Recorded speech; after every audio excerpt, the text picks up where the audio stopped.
Bueno, y cuando hablamos de cánceres ginecológicos, una como mujer se asusta, por supuesto, porque uno dice que de útero, que de ovario, tantas posibilidades y con la edad, con el aumento de la edad, también aumentan las posibilidades. Pero ¿hasta dónde podemos prevenir? ¿A través de chequeos o a través de un estilo de vida saludable? Bueno, el ginecólogo, el doctor Luis Diego Carazo, también médico obstetra, nos ayuda en esta mañana a tener una mejor calidad de vida y menor riesgo. Doctor, muy buenos días. Buenos días. Doctor, primero hablemos de esas áreas, de esas zonas donde pueden aparecer con mayor frecuencia este cáncer maligno. Ok, básicamente el cáncer maligno, o sea, el cáncer en general, a nivel femenino, el más frecuente es el cáncer de cuello, que sería, bueno, en la zona de abajo. Podemos tener también cáncer en ovario, podemos tener también cáncer en trompas, cáncer del endometrio, cáncer del cuerpo uterino, pero digamos que el más frecuente por mucho es en cuello. De ahí, endometrio, ovario, el cáncer de trompas realmente es muy poco frecuente y también tenemos que recordar que no estamos hablando solo de los genitales internos, sino también de genitales externos. A nivel de vulva se pueden presentar procesos cancerosos también. Doctor, ¿por qué el de cuello es más frecuente? El problema del cáncer de cuello es que es un cáncer que es, digámoslo así, para explicar un poquito el concepto, es un cáncer que se contagia. ¿Por qué? Porque el cáncer de cuello es provocado por virus de papiloma. Y el virus de papiloma es un virus de transmisión sexual. Y en una forma equivocada, nosotros mantenemos la idea de que si una mujer tiene un Papa Nicolau normal, quiere decir que no tiene virus de papiloma, y eso no es cierto. El Papa Nicolau no nos detecta si hay o no hay virus de papiloma, nos detecta si hay o no hay virus de papiloma activo, produciendo cambios en las células del cuello.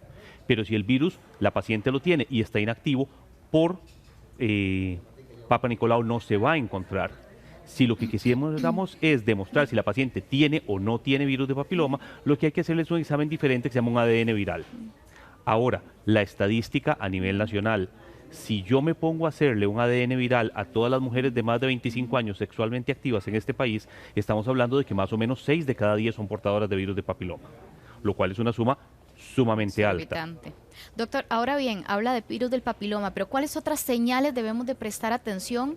Porque por A o por B podrían terminar en un cáncer. La gente siempre piensa en dolor, en sangrado, en algún flujo de mal olor, una cosa así como los síntomas principales. La realidad del asunto es que la mayoría de los cánceres ginecológicos inicialmente no provocan absolutamente ningún síntoma. Y por eso es que el control ginecológico anual es muy importante, porque, por ejemplo, de un cuello completamente normal a un cáncer de cuello ya en un estadio no operable, en promedio transcurren 5 años.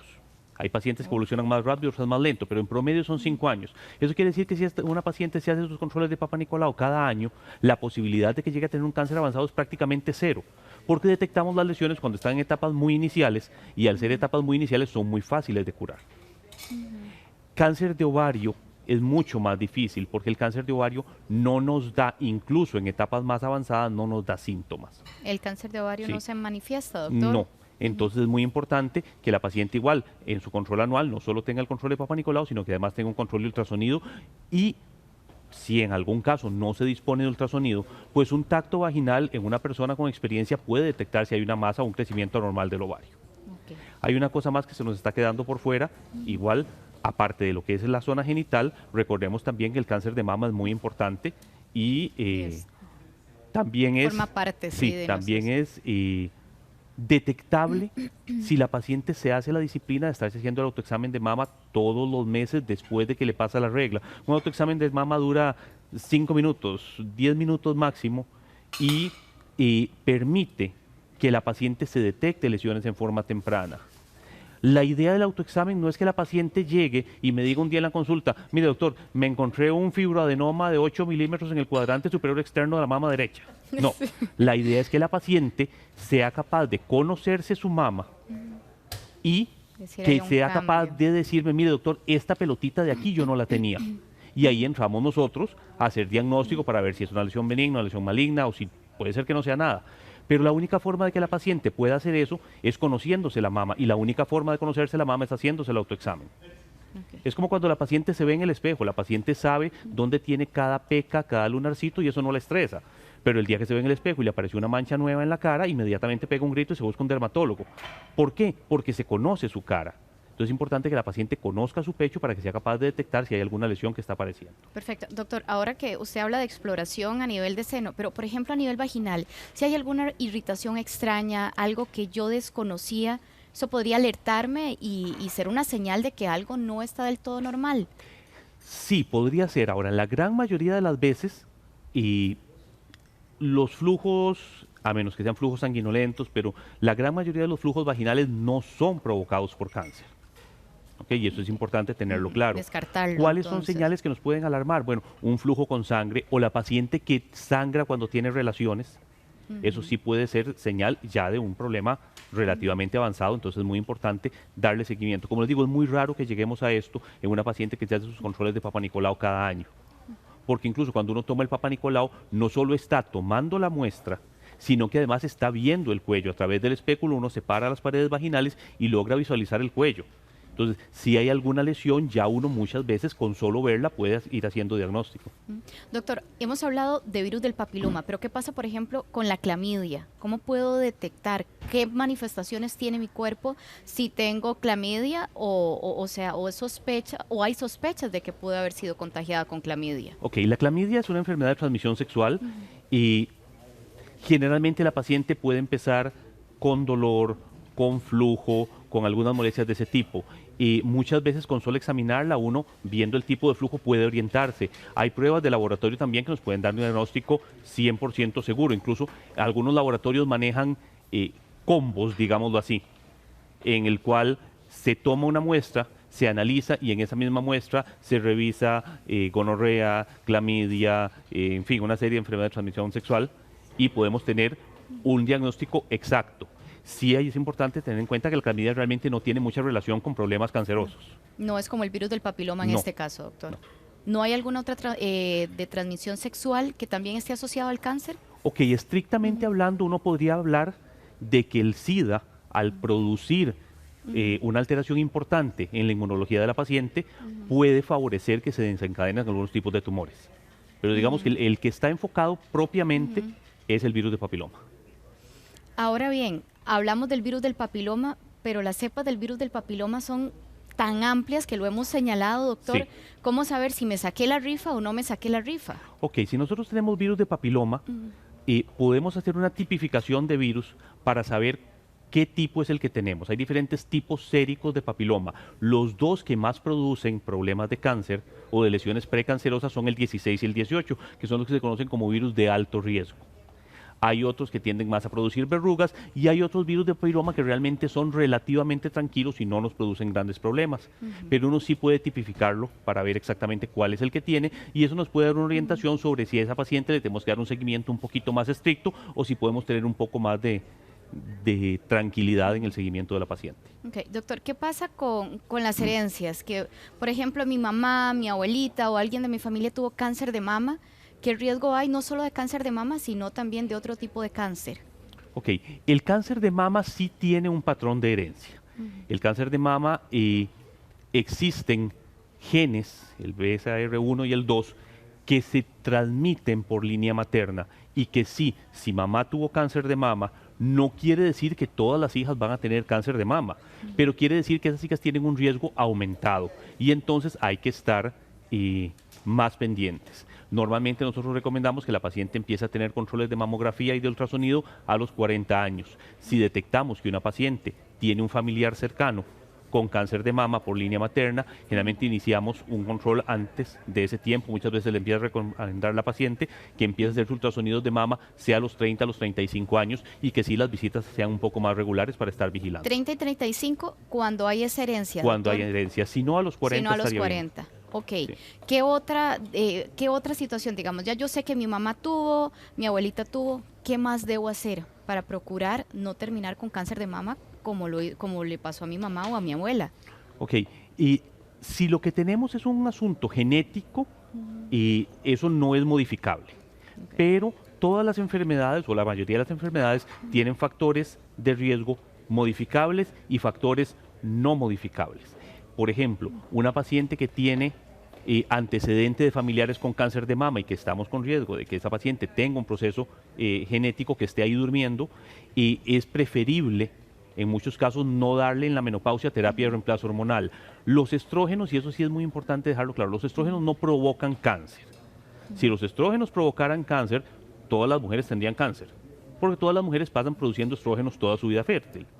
Entonces realmente no es que el estrógeno provoque cáncer, pero en pacientes que tienen una predisposición, el estrógeno lo que puede hacer es que ese proceso se desarrolle en forma más rápida y que sea más difícil de controlar. Entonces sí, en pacientes que tienen antecedentes, que tienen riesgo de cáncer de mama, muchas veces es importante no usar estrógenos. Ahora, no es una contraindicación absoluta, es una decisión que se toma caso a caso según las características de la paciente. Eso enfocado al reemplazo hormonal, doctor, es lo que usted está señalando. Sí. ¿Qué pasa, por ejemplo, cuando a mí me dicen, vea, usted tiene un riesgo muy alto de cáncer de mama y decido extraerme las mamas, como lo hemos visto en casos de... El síndrome de Angelina. Exactamente. Ok. Es un tipo de prevención llevada a un extremo, ¿ok? Y qué tan prudente o tan no prudente será igual, es una decisión que hay que tomarla individualizando casos, pero el mensaje importante es que no todas las pacientes deben optar por una mastectomía bilateral por un riesgo de tener cáncer.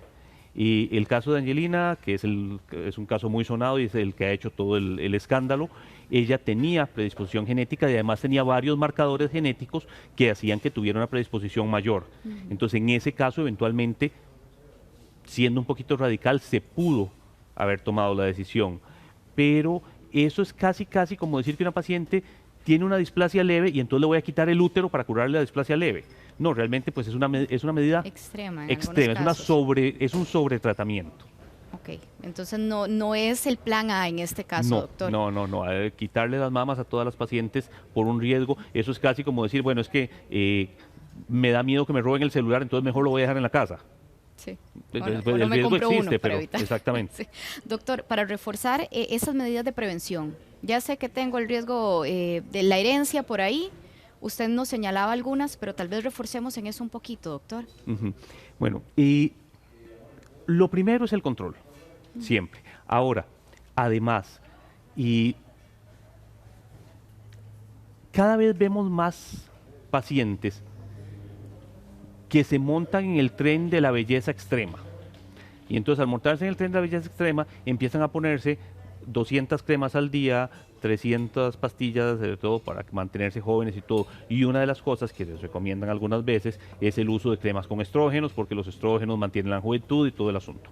Y las cremas de estrógenos no deben usarse, salvo en indicaciones muy específicas. Hay pacientes que usan crema de estrógenos para terapia de reemplazo hormonal. Pero no se debe aplicar como algo de más. Digamos, yo tuve una vez una paciente que compraba la crema de estrógenos y se la aplicaba en las mamas porque le habían dicho que eso iba a hacer que las mamas le crecieran. Sí, obviamente se le inflamaron, se hincharon y además se aumentó el riesgo de cáncer porque estaba exponiendo el tejido directamente al producto. Eso no es razonable. Peligroso. Pero la prevención básicamente está en llevar una vida lo más sana posible, llevar una alimentación lo más sana posible, obviamente ejercicio. Todas estas son medidas que nos sirven no solo para cáncer ginecológico, sino que nos sirven para todo tipo de cáncer y además nos sirven para riesgo cardiovascular, para diabetes, en fin. Llevar una vida lo más sana posible siempre va a ser lo mejor. Es muy importante el cigarro, sobre todo para cáncer de cérvix. Las pacientes que fuman tienen mayor riesgo de tener problemas de cáncer de cérvix y que ese cáncer de cérvix evolucione más rápido también. Doctor, reforcemos en los exámenes. ¿Qué chequeos debo de estarme haciendo y con qué frecuencia para que si aparece el cáncer por lo menos lo detecte a tiempo? Ok, en la paciente de rutina normal, Papa Nicolau todos los años y ultrasonido ginecológico todos los años. Para arriba de los 40, mamografía y ultrasonido de mama. Eso en la paciente que no tiene otros riesgos. En una paciente que, por ejemplo, ya tuvo una displasia, le dimos tratamiento, eliminamos la displasia. Esta paciente debe empezar a hacerse controles de Papa Nicolau cada 6 meses, no cada año. Y es muy importante que la paciente tenga la idea de que está durante un periodo, que algunos hablan de hasta 5 años, va a tener un riesgo mayor de volver a hacer displasia. Entonces sí es importante que esa paciente durante esos 5 años esté haciendo controles cada 6 Más meses. frecuentes. Y si la paciente tiene antecedentes de problemas de cáncer de mama en la familia, pues sí, el control de cáncer de mama debe iniciarse a los 30, 35 años. Una cosa importante es que se me había olvidado mencionar, para cáncer de endometrio, los dos cánceres dependientes de estrógenos en la mujer son mama y endometrio. Ambos tejidos responden al estímulo hormonal y ambos tejidos pueden empeorar con el estrógeno. Una paciente que después de la menopausia, en forma totalmente gratuita, sin nada, un día de tantos amanece sangrando o presenta un sangrado posmenopáusico, generalmente quiere decir que hay algo que no está bien. Lo primero que uno descarta es cáncer de endometrio. No es que cáncer de endometrio sea lo más frecuente, como sangrado posmenopáusico, pero es el que nos puede dar un problema. Entonces uno entra primero a revisar qué es lo más grave. Y una vez que ya se descarta lo más grave, pues empieza a buscar las otras causas de sangrado. Pero sí es muy importante tener en cuenta eso. Doctor, para no terminar sin hacer la famosa pregunta de las pastillas anticonceptivas, los riesgos que tienen, las implicaciones, los cuidados, porque siempre es un tema que genera roncha. Sí, ok. Los ticos tenemos el problema de que manejamos una cantidad espectacular de mitos sobre las anticonceptivas. Hay pacientes que dicen que es que las anticonceptivas si las tomo mucho tiempo me van a dejar estéril, lo cual no es cierto. Hay pacientes que dicen que cada cierto tiempo hay que dejar que descansar el organismo para que desintoxique de las pastillas, lo cual tampoco es cierto. Desmenucemos esto un poquito. Hay pacientes que, por ejemplo, siendo adolescentes tienen trastornos de regla. Les hacen un ultrasonido, les hacen exámenes, tienen una poliquistosis ovárica, les empiezan a dar pastillas para quitarle los quistes y regularle la regla. La paciente pasa bien durante 10 años y a los 25 años se le ocurre que quiere tener un hijo. Deja de tomar las pastillas y empieza otra vez con trastornos de regla. Y la paciente dice, es que las pastillas me dejaron estéril. No, era una paciente que desde la adolescencia tenía problemas de ovulación. Tomó pastillas para regularlo y después se le olvidó que había tenido problemas desde antes. Entonces no es que la pastilla la dejó estéril, es que ella tenía ya un problema ovulatorio, un problema de trastorno hormonal que había que corregir. Lo otro es que las pastillas intoxican el organismo, eso no es cierto. La vida media de la pastilla, de la gran mayoría de las pastillas anticonceptivas, es de 24 horas. Por eso es que los ginecólogos somos a veces un poquito necios en decirle a la paciente, tómese la pastilla siempre a la misma hora. Porque al tomarse la pastilla siempre a la misma hora estamos manteniendo el nivel hormonal. Si el cuento de que las pastillas intoxican al organismo y que se acumula el medicamento y que bla, bla, bla, toda esta historia, sería imposible que una paciente se embarace porque se le olvidó una pastilla. Y eso pasa con relativa frecuencia. Entonces, sí tenemos que tener claro que eso no es cierto. Ok, es más mito que otra cosa entonces, doctor. Sí es cierto que las pastillas tienen algunos riesgos, pero son riesgos realmente pequeños. Y el asunto es este, uno de los problemas que tenemos grandes con las pastillas es que las pacientes se automedican. Porque resulta que esta pastilla era la que le caía bien a mi hermana, entonces es la que yo me voy a tomar. Pero resulta que yo tengo 20 años, estoy delgada, soy soltera, no tengo hijos, y mi hermana tiene 35, tiene 3 hijos y pesa 15 kilos más que yo. Entonces obviamente son mujeres diferentes. No existe una pastilla universal, mejor. Sí. La mejor pastilla no existe. Existen diferentes tipos de pastillas para diferentes tipos de pacientes. Entonces lo que es importante es buscar el compuesto hormonal y la dosis que la paciente requiere y que le va a caer bien y no empezar a automedicarse o ir a la farmacia y comprar lo que está en promoción, en fin. El 2x1 que aparezca ahí. Sí. Pero bueno, doctor Carazo, muchísimas gracias. Muchas gracias. Por acompañarnos, por ayudarnos en este tema y como siempre un placer tenerlo en la casa. Igualmente, muchas gracias. Que tengan